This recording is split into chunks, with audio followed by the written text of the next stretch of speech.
Practical जरूर करो। जितने लोग बैठे हैं कथा श्रवण करने के लिए, जितने लोग टीवी पर सुन रहे हैं, जितने फेसबुक यूट्यूब पर कथा सुन रहे हैं, उनसे निवेदन करूंगा, आपके गले में अगर रुद्राक्ष है, आप अगर सीहोर के रुद्राक्ष को धारण करते हो, आपके गले में लाल धागे में अगर रुद्राक्ष पड़ा हुआ है, दुकान पर बैठे हो, आधा घंटा हो गया, कोई ग्राहक नहीं, कोई ग्राहक नहीं, आप उस रुद्राक्ष का स्मरण कर कर श्री शिवाय नमस्तुभ्यम श्री शिवाय, थोड़ा आराम से बोलना, जल्दी जल्दी सब्जी काटते ऐसी मत काट देना, बहुत प्रेम से। आपको लग रहा है ग्राहक नहीं, मेरी दुकान में कोई व्यापार नहीं चल रहा, आज तो दिन भर से बैठा हुआ हूं, आज कोई काम नहीं लगा, आज कोई तकलीफ आ रही है, बस उस रुद्राक्ष का स्मरण कर कर मेरे शिव का स्मरण करना। क्यों? क्योंकि विद्येश्वर संहिता में, शिव महापुराण की विद्येश्वर संहिता में देव अधिदेव महादेव माता पार्वती से कहते हैं, तुम रुका जी चंचुला देवी से कहते हैं कि भगवान शंकर के नेत्र अश्रु से गिरे हुए, अश्रु से ये रुद्राक्ष का पौधा उत्पन्न हुआ है। ये रुद्राक्ष कोई दूसरा नहीं है, शंकर पार्वती से, माता सती से कहते हैं, पार्वती ये मैं रुद्राक्ष के रूप में स्वयं शिव भक्त के साथ रहता है और उसके सम्मुख में प्रकट हो जाता है।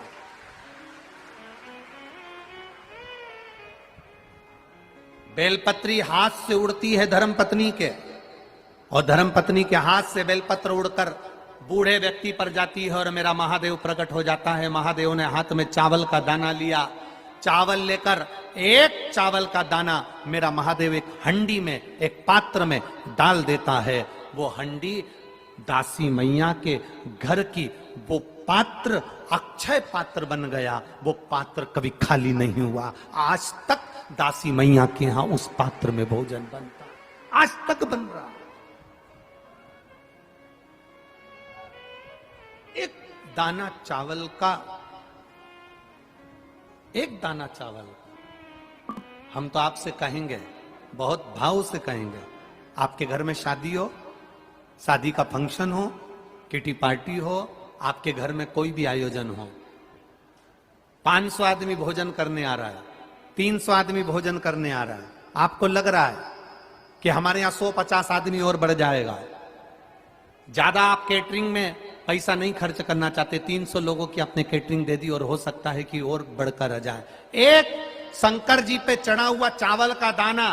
बाबा कुबेर भंडारी के नाम से लेकर आना और बाबा से कहना, बाबा अब भोजन और शादी आपको कराना है, उसको ले जाकर अपने भोजन में रख देना, कर दे, करें। वीरगंज नेपाल में कथा थी,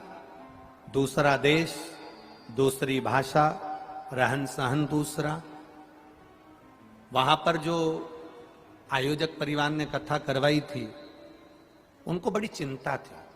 कि इतने लोग आएंगे तो भोजन कैसे होगा। कभी आप वीरगंज में जाना तो वहां पर उन जजमान से मिलकर आना,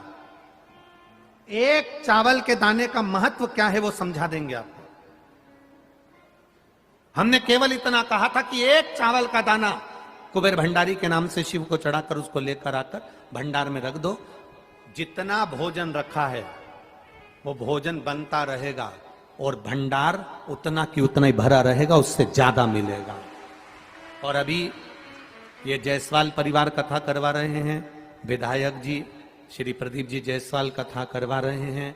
और प्रदीप जी जायसवाल की अकेले की कथा नहीं, पूरे छत्रपति संभाजी नगर की कथा है। प्रदीप भैया, आपके लिए बहुत सारे पत्र आए हैं और